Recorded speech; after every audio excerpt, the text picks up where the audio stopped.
الحمد للہ وحدہ لا شریک لہ والصلاة والسلام علی من لا نبی بعد اما بعد فاعوذ باللہ من الشیطان الرجیم بسم اللہ الرحمن الرحیم یا ایہا الذین آمنوا اطیعوا اللہ واطیعوا الرسول واولی الامر منکم اللہم صلی علی محمد وعلی آل محمد کما صلیت علی ابراہیم وعلی آل ابراہیم انک حمید مجید اللہم بارک علی محمد وعلی آل محمد کما بارکت علی ابراہیم وعلی آل ابراہیم انک حمید مجید۔ اللہ رب العزت نے قیامت تک آنے والے ہر فرد بشر کے لیے ہدایت کی کتاب قرآن کریم اپنے پیارے پیغمبر حضرت محمد مصطفیٰ صلی اللہ علیہ وسلم کو عطا فرمائی ہے۔ قرآن کریم کے جس طرح الفاظ محفوظ ہیں اسی طرح قرآن کریم کے معنی، مطالب، مفاہیم بھی محفوظ ہیں۔ قرآن کریم کے الفاظ پر ایمان رکھنا ضروری ہے تو قرآن کریم کے معنی اور مطالب پر ایمان رکھنا بھی ضروری ہے۔ ایک بہت بڑا طبقہ ایسے حضرات کا ہے کہ جو قرآن کریم کے الفاظ کو صحیح نہیں پڑھ سکتے، اور ایک بہت بڑا طبقہ ایسے افراد کا ہے کہ جو قرآن کریم کے الفاظ کو تو شاید آپ سے بھی زیادہ اچھی طرح تجوید سے پڑھ سکتے ہوں، لیکن قرآن کریم کا مطلب نہیں سمجھتے، اور قرآن کریم کا مطلب نہ سمجھنے کی وجہ سے بجائے اس کے کہ اپنی ہدایت، اپنی اصلاح کی فکر کرتے، وہ دوسروں کی گمراہی کے فکر مند ہیں اور اس پر عنوان ہدایت کا رکھا ہوا ہے۔ یہ بات میں کیوں سمجھانا چاہتا ہوں، آپ کو گفتگو سے خود اندازہ ہو جائے گا۔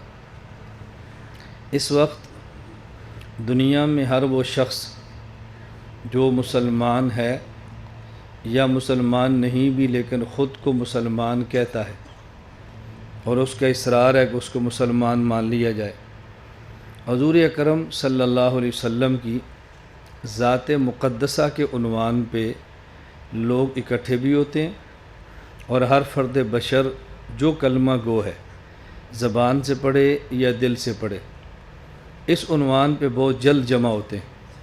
اور اگر کوئی شخص رسول اکرم صلی اللہ علیہ وسلم کی نبوت یا ختم نبوت کے عنوان پہ آواز دے تو لوگ کہتے ہیں ہم نے سب کچھ برداشت کیا ہے، کیوں؟ اس لیے کہ حضور اکرم صلی اللہ علیہ وسلم کی ذات کا مسئلہ ہے۔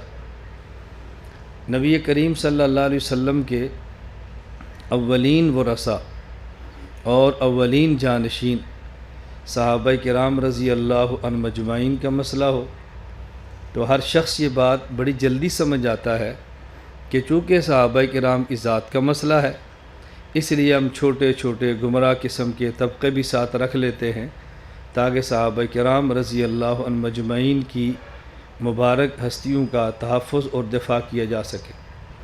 لیکن صحابہ کرام کے بعد جب مرحلہ آتا ہے فقہاء کرام کا، مجتہدین کا، تو یہ بات عام طور پہ لوگ نہیں سمجھتے کہ ان کا تحفظ اور ان کا دفاع کس حد تک ضروری ہے۔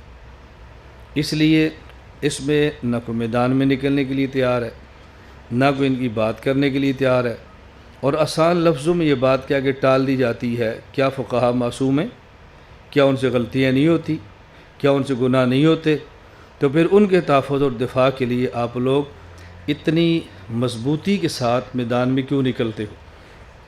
میں جو الفاظ عرض کرتا ہوں وہ نہایت جچے تلے بامعنی الفاظ ہوتے ہیں، وہ الفاظ سمجھ آتے رہیں تو اشکالات خود بخود ختم ہوتے رہتے ہیں، اس لیے الفاظ پہ بہت غور فرمایا کریں۔ بس اوقات میں وضاحت بھی کر دیتا ہوں یہ لفظ میں نے کیوں کہا ہے، یہ جملہ کیوں کہا ہے، یہ میں نے لفظ کیوں استعمال کیا ہے، اس کا مطلب کیا ہے، لیکن ہر لفظ کا مطلب سمجھانا اس پہ وقت زیادہ چاہیے، اور ہماری خواہش ہوتی ہے کہ جس طرح ہم آپ کو یہ عرض کرتے ہیں وقت پر آئیں تو اسی طرح ہمیں چاہیے کہ ہم پورے وقت پر آپ کو روانہ بھی کریں۔ آنے کا بھی وقت ہونا چاہیے، جانے کا بھی وقت ہونا چاہیے، اور وقت کی پابندی کے فوائد بہت زیادہ ہوتے ہیں۔ فقہائے کرام رحمہم اللہ تعالی یہ کس حد تک ضروری ہیں شریعت میں، ان کا تحفظ کتنا ضروری ہے، ان پر امت کا اعتماد بحال کرانا کتنا ضروری ہے، اس کو سمجھانے کے لیے میں نے قرآن کریم کی بڑی مختصر سی تلاوت کی ہے۔ اللہ رب العزت نے یہ خطاب کس کو فرمایا ہے؟ یا ایھا الناس کیا کہ نہیں فرمایا یا ایھا الذین آمنوا؟ پہلے یہ بات سمجھائی ہے کہ میرا خطاب ان کو ہے جو میری بات مانتے ہیں، میرا خطاب ان کو ہے جو مجھے اللہ مانتے ہیں۔ یہ بات میں انہیں کہہ رہا ہوں جو میرے قرآن پر ایمان لاتے ہیں، انہیں کہہ رہا ہوں، ہر شخص کو نہیں کہہ رہا۔ اللہ رب العزت نے پہلے یہ بات سمجھائی ہے، اب آپ سمجھیں کہ خطاب کس کو ہے۔ یا ایھا الذین آمنوا، جو ایمان نہیں لاتا اس کو خطاب ہی نہیں ہے، جو اللہ کو نہیں مانتا اس سے غرض ہی نہیں ہے، قرآن کریم کو آخری کتاب نہیں مانتا اس کو چھوڑ دو۔ یہ بات میں انہیں کہہ رہا ہوں جو مجھے اپنا اللہ مانتے ہیں، میرے محمد صلی اللہ علیہ وسلم کو میرا پیغمبر مانتے ہیں، اور میری کتاب قرآن کریم کو مانتے ہیں۔ یا ایھا الذین آمنوا اطیعوا اللہ، جب مجھے اللہ مانتے ہو تو میری بات مانو، مجھے اللہ مانتے ہو تو میری ہر بات مانو۔ اطیعوا اللہ، اللہ کی اطاعت کرو، میری ہر بات مانو۔ لیکن اللہ کی بات ماننے کے لیے ضروری ہے یا آدمی اللہ کی ذات کو دیکھے یا اللہ کی بات کو سنے۔ اگر آپ کسی کی ذات کو دیکھیں بھی نہیں اور کسی کی بات کو سنیں بھی نہیں تو اس کی بات مانیں گے کیسے؟ میں بیان کر رہا ہوں، بیان کے دوران مجھے پانی کی ضرورت پیش آتی ہے تو میں کہتا ہوں پانی لاؤ، آپ نے میری بات سنی ہے، مجھے پانی دے دیں گے۔ میں چاہتا ہوں کہ میرے بیان کا تسلسل بھی نہ ٹوٹے، مجھے پانی بھی مل جائے، تو میں اشارہ کرتا ہوں، آپ سمجھتے ہیں کہ مولانا صاحب پانی مانگ رہے ہیں، آپ پانی دے دیں گے۔ لیکن اگر ہماری کرسی منبر کے قریب ایسا شخص بیٹھا ہو جو آنکھ سے نابینا ہو اور کان سے بہرا ہو، اور اسے میں کہوں پانی لاؤ، وہ پانی نہیں لاتا، اور میں اس کو سر پہ تھپڑ کے انداز میں یوں مار کر کہتا ہوں پانی کیوں نہیں لاتے، آپ سب کو ہوگے کہ مولانا صاحب آپ اپنے رویے پر توجہ دیں، یہ شخص بہرا ہے، یہ آپ کی بات نہیں سن رہا، یہ کیسے پانی لائے گا؟ میرے ساتھ بیٹھا ہوا ایک شخص آنکھوں سے نابینا ہے اور میں اشارہ کرتا ہوں، وہ نہیں پانی لاتا۔ اب اگر میں اس کو ڈانٹوں، تھپڑ ماروں، آپ مجھے کہو گے مولانا صاحب وہ آپ کی بات، آپ کی ذات کو نہیں دیکھ رہا، آپ کا اشارہ نہیں دیکھ رہا، آنکھوں سے نابینا ہے، تو آپ کی بات کیسے مانے؟ پتہ چلا کسی شخص کی بات ماننے کے لیے ضروری ہے یا اس کی ذات کو دیکھیں یا اس کی بات کو سنیں، اور ہم دنیا میں اپنی اس آنکھ سے نہ اللہ کی ذات کو دیکھ سکتے ہیں، نہ اپنے اس کان سے اللہ کی بات کو سن سکتے ہیں، تو پھر اللہ کی بات مانیں گے کیسے؟ اللہ رب العزت فرما رہے ہیں اطیعوا اللہ، میری بات مانو۔ ہم اللہ آپ کی بات کیسے مانیں؟ نہ آپ کی ذات کو آنکھوں سے دیکھ سکتے ہیں، نہ کانوں سے آپ کی بات سن سکتے ہیں۔ یہ جو اشکال ہونا تھا اس کا اللہ نے اگلے لفظوں میں جواب دیا ہے، وَأَطِيعُوا الرَّسُولَ، میرے پیغمبر کی بات مانو۔ اس کا مطلب یہ ہے کہ اللہ کا پیغمبر حضرت محمد مصطفیٰ صلی اللہ علیہ وسلم وہ ہستی ہیں جنہوں نے اللہ کی ذات کو اس آنکھ سے دیکھا ہے اور اللہ کی بات کو اس کان سے سنا ہے۔ ہمیں حکم ہے اللہ کی بات مانو، میری ذات کو نہیں دیکھا، میری بات کو نہیں سن سکتے، میرے علم میں ہے، اس لیے میں کہتا ہوں اطیعوا الرسول، میرے پیغمبر کی بات مانو۔ ہم امتی پیغمبر کی بات سنیں یہ تو بالکل ٹھیک ہے، پیغمبر کی ذات کو دیکھے یہ بات بالکل ٹھیک ہے۔ اب ہم امت پیغمبر کی بات سنیں، پیغمبر اللہ کی بات سنیں، امت پیغمبر کی ذات کو دیکھے اور پیغمبر اللہ کی ذات کو دیکھے، اب اللہ کی اطاعت کوئی مشکل نہیں ہے، الجھن ختم ہوگی۔ اب وہ حضرات جو ایک نظریہ پیش کر رہے ہیں کہ حضور اکرم صلی اللہ علیہ وسلم نے اللہ کی ذات کو نہیں دیکھا، آپ خود اندازہ فرمائیں یہ نظریہ کتنا غلط ہے اور اس کی زد کہاں پہ جا کے پڑتی ہے، اور سطحی سی بات قرآن کریم کی آیت کو لے کر بتا دی جاتی ہے۔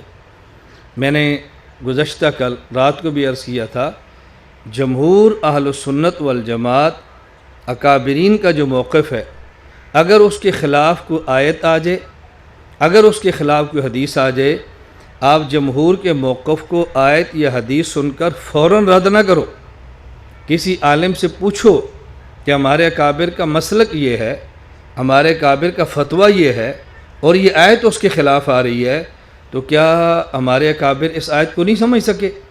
پھر جب آپ آیت کا معنی سمجھیں گے تو آپ کی الجھن ختم ہو جائے گی، اور آپ کو پورا یقین ہوگا کہ ہمارے اکابر کے عقائد و نظریات یہ قرآن کریم اور احادیث مبارکہ کے خلاف نہیں ہیں۔ یہ بات میں نے کیوں کی ہے؟ جو لوگ اس عقیدے سے ہٹانا چاہتے ہیں وہ فوراً آیت پڑھیں گے۔ قرآن کریم میں لا تدرکہ الابصار، کوئی آنکھ بھی اللہ کو نہیں دیکھ سکتی۔ اس میں نبی اور غیر نبی تمام برابر ہیں، کوئی آنکھ بھی اللہ کی ذات کو نہیں دیکھ سکتی۔ تو آپ کیسے کہتے ہیں نبی پاک نے دیکھا ہے؟ ہم ان کو حدیث سنا دیتے ہیں، وہ حدیث مبارک ہے، عبداللہ بن عباس فرماتے ہیں، انس فرماتے ہیں رضی اللہ عنہم کہ رسول اکرم صلی اللہ علیہ وسلم نے اللہ کی ذات کو دیکھا ہے۔ اب آپ اس حدیث کو چھٹلانے کے لیے وہ فوراً ایک اصول سنا دیتے ہیں، اور وہ اصول انہوں نے آپ کو پکوایا ہے، آپ کو رٹوایا ہے، آپ کو سمجھایا ہے، اور آپ اس کے اندر مبتلا ہیں۔ اصول کیا سمجھاتے ہیں؟ دیکھو، پہلے قرآن ہے اور پھر حدیث ہے۔ اگر حدیث اور قرآن میں ٹکراؤ آ جائے، حدیث قرآن کے خلاف ہو جائے، تو قرآن کو لیں گے، حدیث کو چھوڑ دیں گے۔ میں بھی آپ سے پوچھوں نا، ٹھیک ہے؟ آپ نے کہنا ٹھیک ہے، بالکل بجا ہے، بالکل ایسے ہی ہونا چاہیے۔ تو کہتے ہیں دیکھو، قرآن کہہ رہا ہے کہ نہیں دیکھا، کوئی آنکھ نہیں دیکھ سکتی، حدیث میں آ رہا ہے کہ اللہ کے نبی نے دیکھا ہے، تو یہ حدیث قرآن کے خلاف ہو گئی ہے، ہم قرآن کو لیں گے، حدیث کو چھوڑ دیں گے۔ اب لوگوں کا ذہن بن جائے گا کہ ہمارا عقیدہ قرآن والا ہے، اور تمہارا حدیثہ اس حدیث والا عقیدہ ہے جو قرآن کے خلاف ہے۔ اس لیے میں کہتا ہوں اس بات کو اچھی طرح سمجھو۔ مجھ سے بھی لوگ مسائل پوچھتے ہیں، کبھی ٹیلی فون پہ، کبھی واٹس ایپ پہ، کبھی کال کرتے ہیں، کبھی براہ راست پوچھتے ہیں۔ تو میں نے کئی بار یہ بات سنائی کہ مجھے بھی ایک شخص نے یہی بات سنائی کہ یہ عقیدہ حدیث پاک میں ہے تمہارا کہ حضور اکرم صلی اللہ علیہ وسلم نے اللہ کی ذات کو دیکھا ہے، اور یہ قرآن کی آیت کے خلاف ہے۔ تو میں سمجھانے کے لیے کہتا ہوں بھی ہم خانقاہوں والے لوگ ہیں، ہم دعوت تبلیغ والے لوگ ہیں، ہم مدارس والے لوگ ہیں، ہم لڑنے اور جھگڑنے والے نہیں ہیں، ہم بد دعائیں بھی نہیں دیتے، ہم دعائیں دیتے ہیں۔ اس کا مطلب ہرگز نہیں ہے کہ کسی باطل کو بد دعا دینا غلط ہے۔ رسول اکرم صلی اللہ علیہ وسلم نے بعض موقع پر بعض کفار کا نام لے کر بد دعا فرمائی۔ یہ جملہ بالکل غلط ہے کہ حضور پاک نے کبھی کسی کے لیے بد دعا نہیں فرمائی۔ خود نبی پاک صلی اللہ علیہ وسلم کی دو بیٹیاں رقیہ اور ام کلثوم، یہ ابو لہب کے دو بیٹے عتبہ اور عتیبہ کے نکاح میں تھی۔ تبت یدا ابی لہب و تب آیت نازل ہوئی۔ ابو لہب نے اپنے بیٹوں کو بلا کر کہا محمد کی بیٹیوں کو طلاق دو، ہمارے خلاف اس کے اوپر قرآن اترا ہے۔ ابو لہب کے بیٹوں نے نبی پاک صلی اللہ علیہ وسلم کی دونوں بیٹیوں کو طلاق دی، اور ایک اس میں بدبخت نے مزید حرکت یہ کی کہ حضور کی لخت جگر کے چہرے پر تھپڑ مار دیا۔ نبی کریم صلی اللہ علیہ وسلم کو پتہ چلا تو آپ نے بد دعا دی ہے کہ آپ نے فرمایا اللہم سلط علیہ کلب من کلابک، اپنے کتوں میں سے کتا اس بے ایمان پر مسلط فرما دے۔ آپ کیسے کہتے ہیں حضور پاک نے بد دعا نہیں دی؟ اور یہ میں خاص کتاب کا حوالہ نہیں، جس تک رسائی نہ ہو میں اس کتاب کا حوالہ دینے لگا ہوں جو ہر کسی کی دسترس میں ہے، اور کتاب کا نام ہے فضائل اعمال۔ آپ پڑھو حکایات صحابہ میں، آپ فضائل اعمال پڑھ بھی رہے ہیں، نبی پاک صلی اللہ علیہ وسلم کے بد دعا سنا بھی رہے ہیں، اور پھر یہ بھی کہہ رہے ہیں حضور نے کبھی بد دعا نہیں فرمائی۔ خدا سے ڈرو، یہ دو لفظ کبھی نہ کہو، ایک بات پہ قائم رہو۔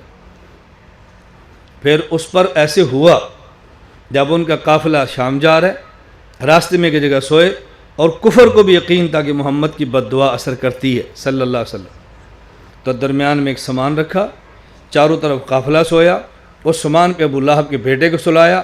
رات کو ایک شیر آیا، سونگتا رہا، چھلانگ لگائی، سامان پر آیا اور اس کو چیرا پھاڑا اور چلا گیا۔ کفر کو سمجھ آ گئی حضور کی بد دعا نے اثر کر دی ہے۔ یہ میں نے صرف اس لیے سمجھایا ہے کہ یہ جملے کبھی نہ کہو کہ حضور پاک نے کبھی بد دعا نہیں فرمائی، کبھی نہ کہو۔ جب ضرورت پڑی ہے تو اللہ کے نبی صلی اللہ علیہ وسلم نے بد دعا فرمائی ہے۔ آپ کے علم میں نہیں ہے؟ ایک قبیلہ کے لوگ آئے اور کہا جی ہمارا قبیلہ مسلمان ہوا ہے، قرآن پڑھنا چاہتا ہے، ہمارے ساتھ صحابہ بھیجو۔ آپ نے 70 قراء صحابہ کرام رضی اللہ عنہ مجمعین بھیجے، ان نے راستے میں غداری کر دی، قتل کرنا شروع کر دیا۔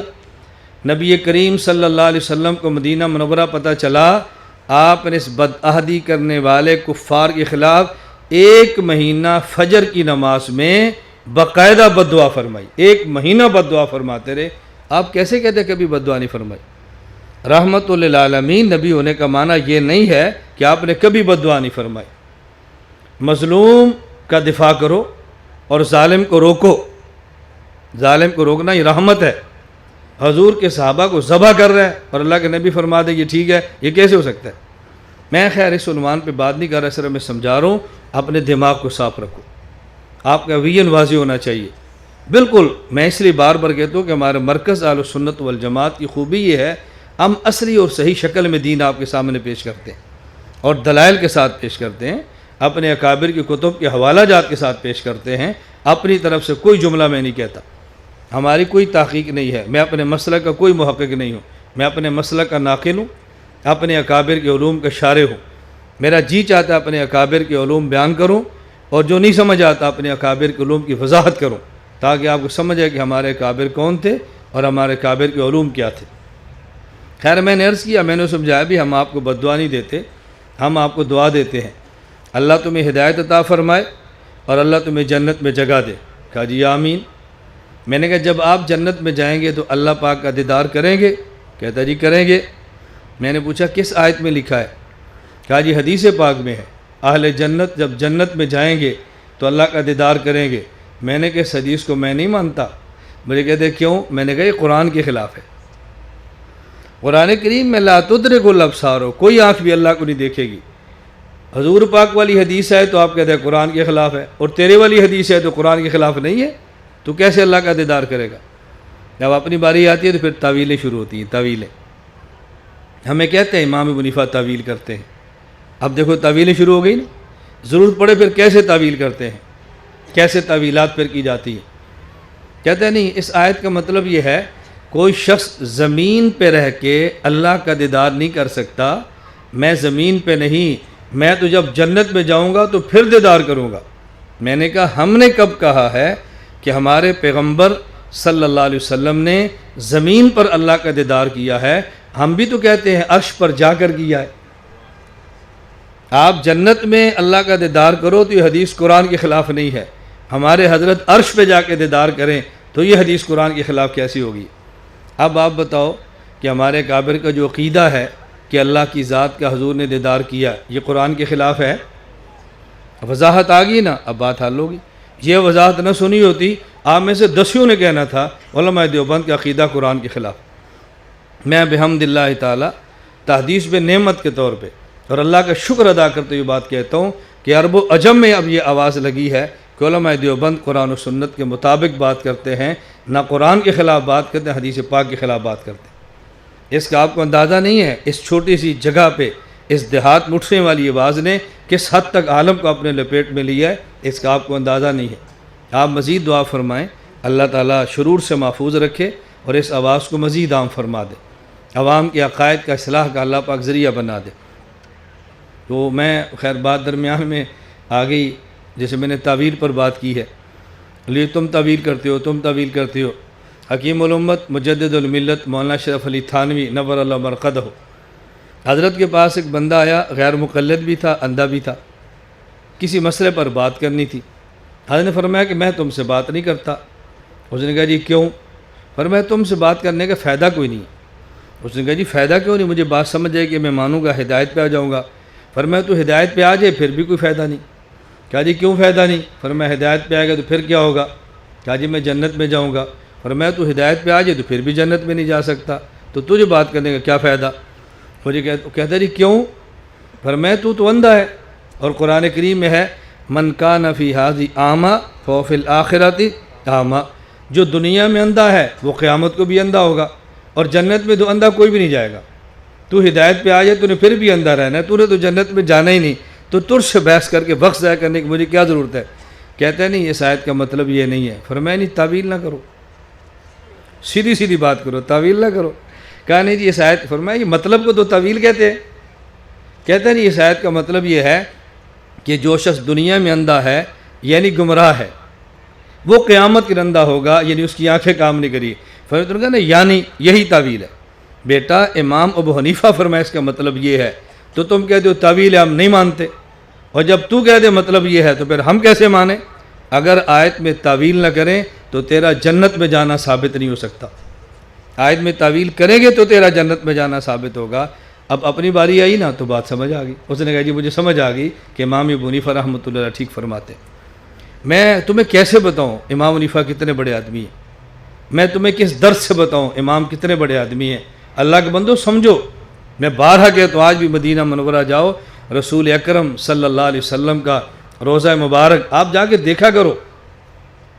مسجد نبی کا جو پرانا جو ترکی عمارت ہے نا، ترکی عمارت پرانی، آپ وہاں کھڑے ہو جائیں اور آپ قبلہ کی طرف منہ کریں، اوپر لکھا ہو ماشاء اللہ، یہ درمیان میں لکھا ہوگا، پھر لکھا ہوگا اللہ، پھر نیچے لکھا محمد۔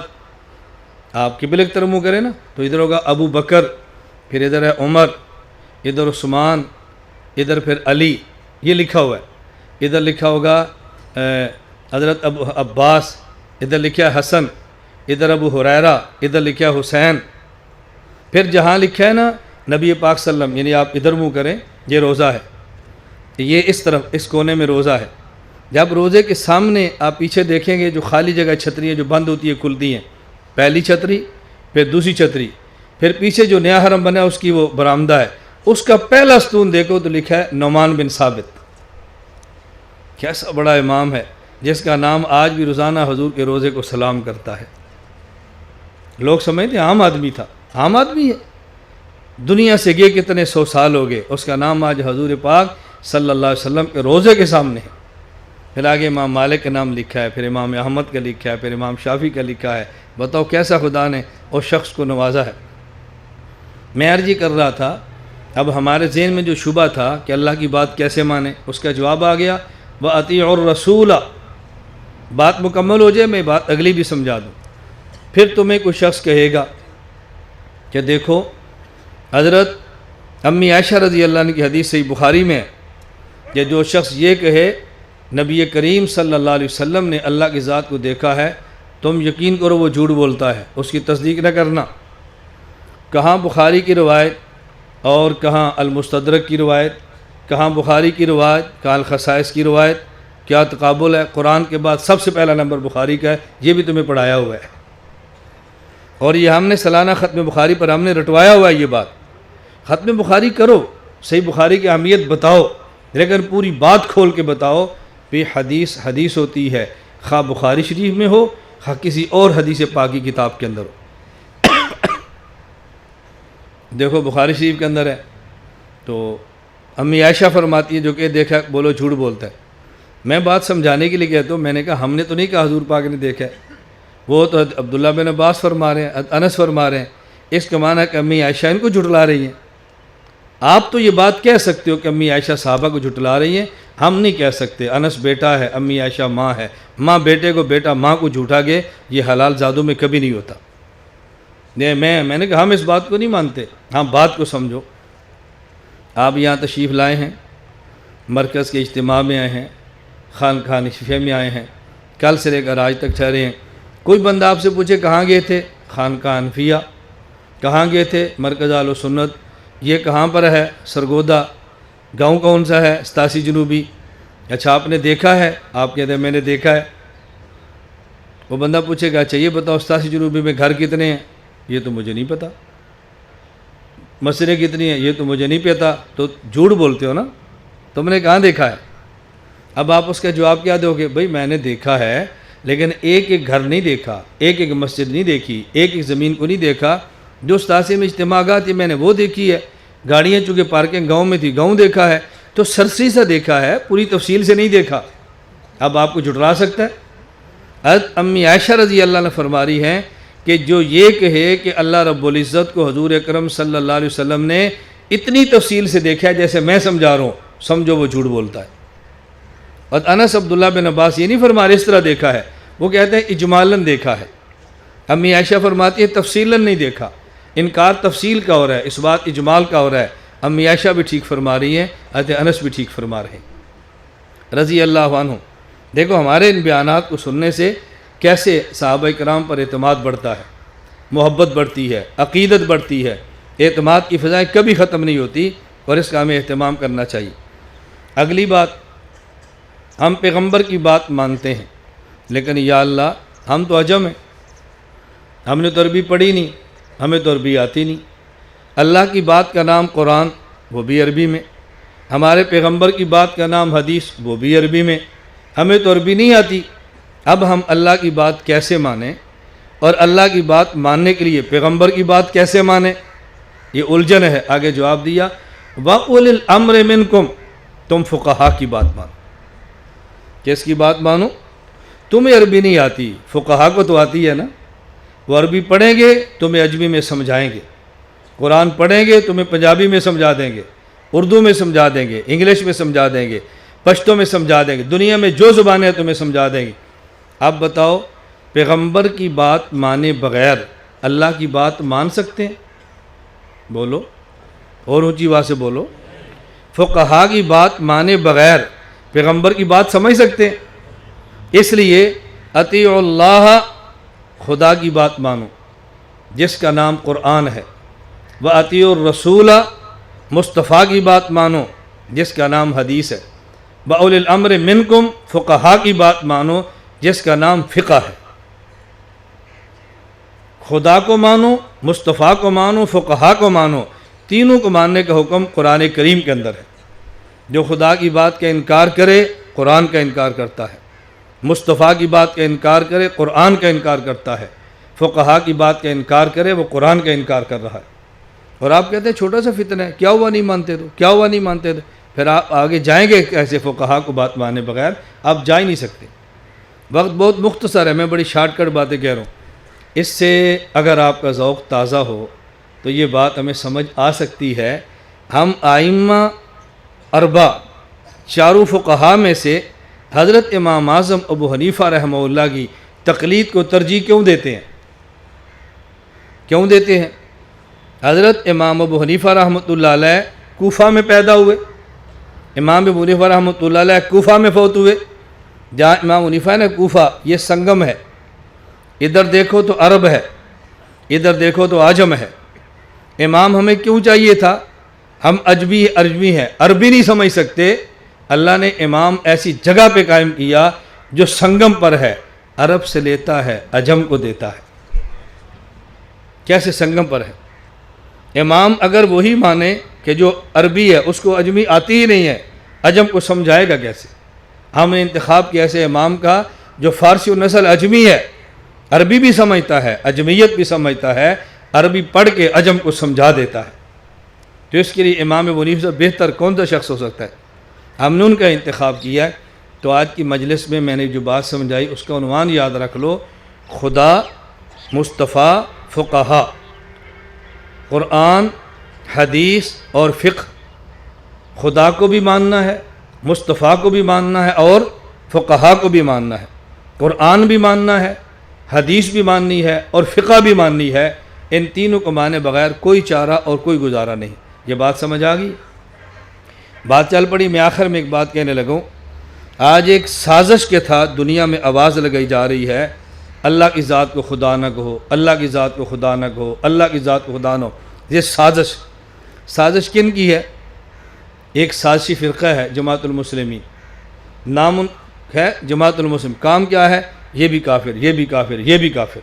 علماء دیوبند کافروں کو مسلمان بناتے ہیں اور یہ مسلمانوں کو کافر بنا رہے ہیں، اور جب ہم تردید کرتے ہیں تو ہم فرقہ واریت پھیلاتے ہیں۔ وہ دنیا کو کافر کہہ رہے ہیں تو وہ امن کی بات کرتے ہیں، ہے الٹی گنگا۔ نام کیا ہے؟ جماعت المسلمین، اور کام کیا ہے؟ جماعت المکفرین۔ انہوں نے اس کی بنیاد رکھی ہے اللہ کو خدا نہ کہو۔ یہ بات جب آپ نے مان لی نا، کیوں نہ کہو؟ خدا فارسی ہے، دین عربی ہے، نمبر 2 خدا کی جمع خدا بند ہے، اللہ ایک ہے، کئی خدا تو ہو ہی نہیں سکتے۔ اللہ کو خدا کہنا اس میں شرک کی بو آتی ہے، جو خدا کہتا ہے وہ مشرک ہے۔ یہ پٹی پڑھا لی، جب آپ نے سبق یاد کر لیا اب شیخ الحدیث مولانا زکریا مشرک ہے، کیونکہ فضائل اعمال فضائل صدقات میں اللہ کو خدا کہتا ہے۔ حکیم الامت مولانا شیطانی مشرک ہے کیونکہ بہشتی زیور میں اللہ کو خدا کہتا ہے۔ حسین مدنی مشرک ہے کیونکہ وہ اللہ کو خدا کہتا ہے۔ یہ پٹی پڑھا کے تمہارے تمام اکابر کے خلاف کفر کا فتویٰ تمہاری زبان سے لگوائیں گے۔ آپ یہ بات سمجھتے کیوں نہیں ہیں؟ میں یہ زور نہیں دیتا خدا ضرور کہو، لیکن اس پہ زور ضرور دیتا ہوں اللہ کو خدا کہنا بھی جائز ہے اور لکھنا بھی جائز ہے۔ میری بات آپ کو سمجھ آ رہی ہے؟ مجھ سے ایک ساتھی نے کہا جی ہم خدا نہیں کہنا چاہیے۔ کیوں نہیں کہنا چاہیے؟ کہتے ہیں جو خدا فارسی ہے، دین تو عربی ہے۔ میں نے کہا نمازیں کتنی فرض ہیں؟ کہتے ہیں 5۔ میں نے کہا روزے کتنے فرض ہیں؟ کہتے ہیں ہر سال 1 ماہ کے۔ تو میں نے کہا روزے کیوں کہتا ہے؟ تو صوم کہا کرنا۔ مہینہ کیوں کہتا ہے؟ شہر کہا کر، صوم و شہر فرض یہ کہا کرو۔ نماز کیوں کہتا ہے؟ صلاۃ کہا کرو۔ 5 کیوں کہتا ہے؟ خمس کہا کرو، صلوات خمس فرض۔ کہتا ہے جب عربی بولیں گے تو صلوات کہیں گے، صوم کہیں گے، اردو بولیں گے تو 5 کہیں گے اور نماز کہیں گے، روزہ کہیں گے۔ میں نے کہا جب عربی کہیں گے ہم اللہ اور رسول کہیں گے، اور جب پنجابی بولیں گے اردو بولیں گے تو خدا بھی کہہ لیں گے، پیغمبر بھی کہہ لیں گے۔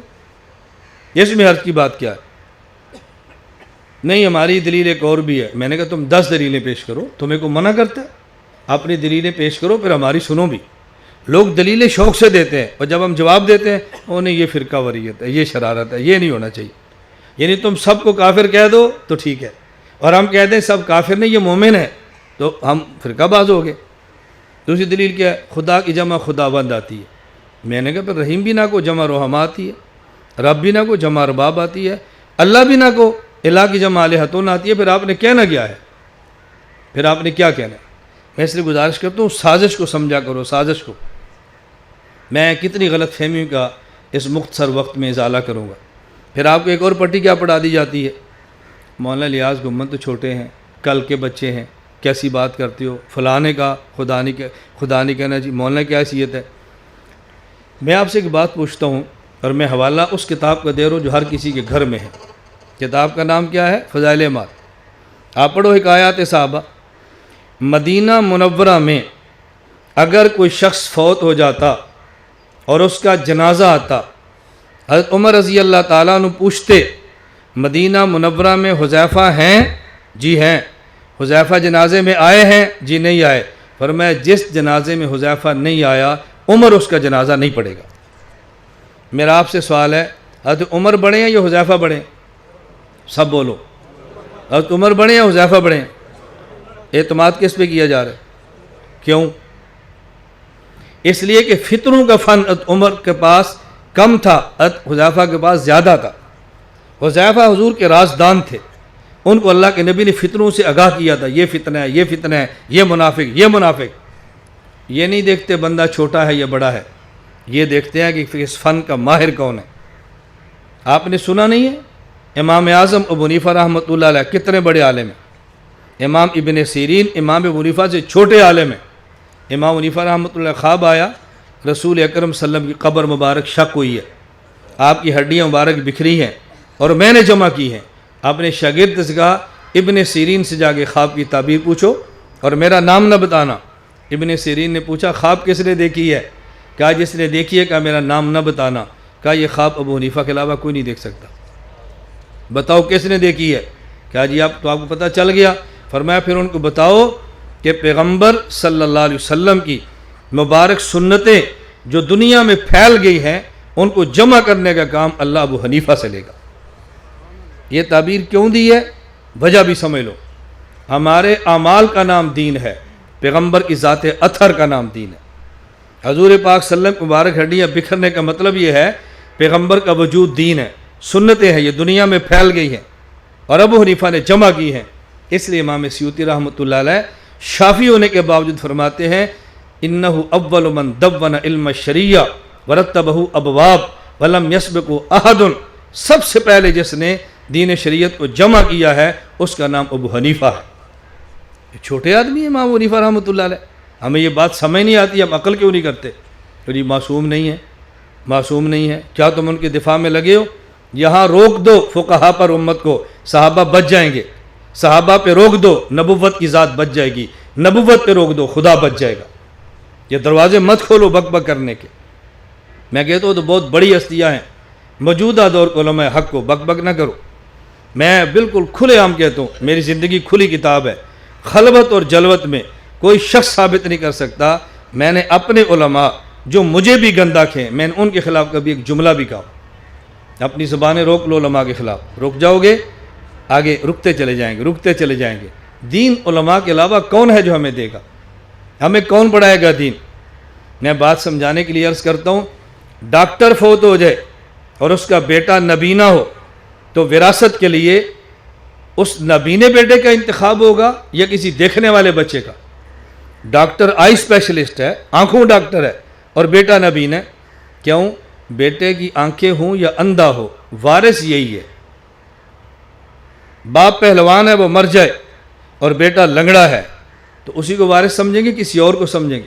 وہ بے شک لنگڑا ہے لیکن وارث یہی ہے. میں خدا کے لیے اللہ کی قسم اٹھا کر در سے کہتا ہوں, خدا کرے آپ کو بات سمجھا سکوں, عالم عالم ہے, نبی کا وارث یہی ہے. عالم کے علاوہ نبی کا وارث کوئی نہیں ہے. عالم جیسا بھی ہو عالم ہی ہے. عالم جیسا بھی ہو عالم ہی ہے, جیسا بھی عالم ہے. یہ کردار کشیاں مجھے چھوڑو, مجھے تو غرض نہیں ہے. میں تو خدا کے کرم سے فری ٹینشن لوگ ہوں. مجھے اللہ نے اتنا مضبوط اصحاب دی ہیں جس کا کم از کم تم تصور نہیں کر سکتے. یہ میرے کابر علماء حق کی جوتیوں کا صدقہ ہے. میں نہیں متاثر ہوتا اپنے خلاف, نہ میں اپنا دفاع کرتا ہوں, نہ اپنی صفائیاں دیتا ہوں, نہ تم سے صفائی کی بھیک مانگتا ہوں. میں علماء کی بات کرتا ہوں, زبانیں بند کرو, زبانیں روکو, زبانیں روکو. علماء کے خلاف کوئی بات نہ کرو. پوری دنیا میں آج طوفان بدتمیزی ہے, علماء کو مجروح کرو. علماء سے امت کو کاٹ دو گے, جس فطرے میں چاہو لے جاؤ. علماء کے ساتھ امت کا اعتماد جڑ جائے گا, تمہیں کوئی گمراہ نہیں کر سکتا. اللہ میں یہ باتیں سمجھنے کی توفیق عطا فرمائے. آپ کے پاس کوئی سی ڈی آئے, آپ کے پاس کوئی کیسٹ آئے, آپ کے پاس کوئی کتاب آئے اور وہ اہل باطل کی کوئی ضرورت نہیں ہے دیکھنے کی, ہمارے پاس بھیجو, ہمارے پاس, ہم اس کا آپریشن کریں گے. میں خصوصاً سرگودا میں کہتا ہوں, پورے سرگودا میں کہیں تمہیں تنگ کرے مت چھیڑو. اسے کوئی جی چل ستاسی چلیے, اتر ستاسی چل, کھانا بھی کھواؤں گے, روٹی بھی کھواؤں گے, چل ستاسی, وہ نہیں آئے گا. آپ تجربہ کر کے دیکھو, پوچھو کیوں نہیں جاتا. ہمیں جو تنگ کرتا ہے تو ان کے پاس چلنا, ان کو سمجھا. اور میں ان سب سے کہتا ہوں, پلا پلایا مولوی ہے اس کو لے لو, بنا بنایا مولوی ہے اس کو لے لو, ہمیں لے لو, یہ سب ہمارے ساتھ ہے. مجھے ایک یہاں آیا, میں نے سادہ کو بندہ دکھایا, میں نام نہیں بتا دیں کہ سادہ جانتے ہیں, وہ غیر مقلدین کا بہت بڑا آدمی ہے, بہت پیسے والا ہے. مجھے کہا مولانا صاحب یہ ساتھ ساتھ جگہ بکتی ہے؟ میں نے کہا نہیں بھی بکتی تو خرید لیں گے, پیسہ ہونا چاہیے. انہوں نے کہا آپ یہ جگہ خریدیں, بڑا مدرسہ بنائیں, پیسہ میرے ذمے, کوئی مسئلہ ہی نہیں ہے. میں نے کہا اللہ آپ کو خوش رکھے, آپ نے میری مشکل حل کر دی ہے. میرا مالی تو مسئلہ ہے, یہ حل ہو جائے میں تو بہت آرام سے کام کر سکتا ہوں. بس ایک کام کر لو, یا مجھے غیر مقلد کر لو یا تم مقلد ہو. پہلے اس پہ بات کریں کہ حق کون ہے باطل کون ہے, یا مجھے لے لو یا تم آ جاؤ, ورنہ کل کو پھر ہماری لڑائی ہو جائے گی. تم نے کہنا پیسہ ہمارا ہے, عقیدہ ہمارا نہیں ہے, لڑائی ہوگی نا. پرامن طریقہ کام کرنے کا کیا ہے کہ یا مجھے لے لو یا تم آ جاؤ. آج تک دوبارہ پیشکش نہیں کی, اس پیشکش کو 8 سال گزر گئے, دوبارہ نہیں کی. اور میں اللہ سے پناہ مانگتا ہوں, حرام کا پیسہ یا اہل باطل کا پیسہ ہمارے پاس ہے, ہم اللہ سے پناہ مانگتے ہیں. اہل حق کا ہو اور تھوڑا ہو, ہمیں اس پہ خوشی ہے اور ہم اس پہ راضی ہیں. تو میں نے مختصر سی بات کی, اب سمجھ آ گئی. خدا, مصطفیٰ اور جمعے کا سبق تو یاد رکھ لو نا. میں بارہ گئے تو میرے بیان کو سبق کی طرح سنا کرو, سبق کی طرح. اس کا آپ کو بھی فائدہ ہوگا, مجھے بھی فائدہ ہوگا. آپ کسی مسجد میں 10 سال جمعے پڑھو اور آپ کسی امام سے 10 لفظ پڑھو, آپ کہیں گے استاد جی 10 سال جمعہ پڑھیں گے تو احترام نہیں کریں گے, یہ مولوی صاحب ہیں. ایک قاعدہ پڑھ لیں گے تو احترام کریں گے, میرے استاد جی ہیں. جب آپ سبق پڑھو گے نا تو میں آپ کا استاد جی بن جاؤں گا, آپ شاگرد جی بن جاؤ گے. آپ کو میرے خلاف بات کرے گا نا, آپ نے کہا ہمارے استاد کے خلاف بات نہ کرے, میں نہیں سن سکتا. اب ایسے آپ نے کیا کہنا مولوی صاحب کے خلاف, کوئی نہیں, مولوی ہو نہیں, ایک یہ بھی ہے. تو میں کہتا ہوں یہ سبق کی نیت کرو, سبق کی, آپ کو فائدہ ہوگا اور مجھے فائدہ ہوگا. بھئی 1 گھنٹے کے بیان میں 1000-2000 شاگرد مل گئے, مجھے اور کیا چاہیے. یہ تو میں سے ہنسانے کے لیے اور لطافت کے لیے کہتا ہوں. میرے اللہ کا اتنا کرم ہے, میں جس کا شکر ادا کروں کم ہے. آپ دنیا کسی ملک میں جانا اور وہاں جا کر کہنا ہم مولانا الیاس گنبد کے شاگرد ہیں, آپ اپنی عزت خود محسوس کریں. ہمیں 22 سال ہو گیا مار کھاتے ہوئے. آپ ذرا نتائج دیکھیں, دنیا میں دیکھنا, آپ کو اندازہ ہوگا. تو بس اس سبق کو یاد رکھ لو، خدا، مصطفیٰ اور فقہا، قرآن، حدیث اور فقہ، یہ تینوں چیزیں قرآن کریم میں موجود ہیں۔ اور میں اب آخری بات کیا کر آپ سے اجازت لوں گا، بات آپ توجہ سمجھیں، ہم نے پورے وقت پہ انشاءاللہ آپ کو فارغ کرنا ہے، ہمارا آپ سے وعدہ ہے۔ جمعرات 2 بجے اجتماع شروع ہوگا اور جمعہ 3 بجے ختم ہوگا، ہم آپ سے زیادہ وقت لیں گے، پورے وقت پہ بات ختم کریں۔ میں نے آپ سے آخری گزارش بطور خاص یہ کرنی ہے، ہم اسلام کا دفاع کرتے ہیں، اپنا فرض سمجھتے ہیں، اسی طرح ملک کا دفاع کرتے ہیں، اپنا فرض سمجھتے ہیں۔ میں اسلام کے خلاف ہونے والی کوئی شرارت کبھی برداشت نہیں کرتا، مجھے کچھ بھی کہیں۔ ملک پاکستان کے خلاف ہونے والی کوئی سازش میں بالکل برداشت نہیں کرتا، مجھے آپ کچھ بھی کہیں۔ آپ جو تانا دینا چاہتے ہیں دے سکیں، ہم ملک میں ہونے والی دہشت گردی کے 100% خلاف ہیں، ملک کی خانہ جنگی کے 100% خلاف ہے، ملک کو توڑنے کے 100% خلاف ہے۔ میں یہ بات اس لیے کہہ رہا ہوں، ہم نے اچانک اجتماع طے کیا ہے، اس لیے لوگ اتنے نہیں ہیں، بہت سارے ہمارے مریدین ہیں جو ابھی تک نہیں آئے اور پوری دنیا سے لوگ نے آنا، لیکن اچانک طے کیا۔ آئندہ سال کا اجتماع انشاءاللہ باضابطہ طے ہوگا تو آپ دیکھیں گے لوگ کتنے آتے ہیں۔ میں آپ کی خدمت میں عرض کرتا ہوں، آپ اپنا ذہن بنا لو، پاکستان کے خلاف جو منفی سوچ ہے اس سوچ کو کچل دو، دہشت گردی کے خلاف کھڑے ہو جاؤ، پاکستان کو توڑنے والوں کو حوصلہ شکری کرو۔ اور آپ مجھے کچھ بھی کہو، آپ ایجنسیوں کا کہو، آپ بکاؤ مال کہو، آپ مخلص کہو، یہ آپ کی مرضی ہے، میں آپ کو منع نہیں کرتا، لیکن اتنی بات میں ضرور کہتا ہوں، پاکستان کے تمام ادارے، وہ عدالت ہو، وہ اسمبلی ہو، وہ فوج ہو، وہ پولیس ہو، وہ خفیہ ادارے ہوں، جتنے بھی ہمارے ادارے ہیں جو پاکستان کے تحفظ کے لیے کام کرتے ہیں، ہم سارے ان کے ساتھ کھڑے ہیں۔ جیسے میں کوئی اشکال کی بات تو نہیں ہے، اونچی آواز سے کہو، اس میں کوئی اشکال کی بات نہیں ہے۔ جس طرح اسلام ایک ایسا نقطہ وحدت ہے، توجہ رکھیں، میں نے آپ سے ہاتھ کھڑے کرا کے ہاتھ لینا ہے، جس طرح اسلام یہ نقطہ وحدت ہے جس پر دنیا کے سارے مسلمان اکٹھے ہو سکتے ہیں، اسی طرح پاکستان، ملک پاکستان کے رہائشیوں کے لیے وہ نقطہ وحدت ہے جس میں تمام مسالک، تمام جماعتیں، تمام ادارے، تمام طبقات سارے اکٹھے ہیں کہ ہم پاکستان کا تحفظ کریں گے۔ جو میری بات مانتے ہیں وہ ہاتھ کھڑے کریں۔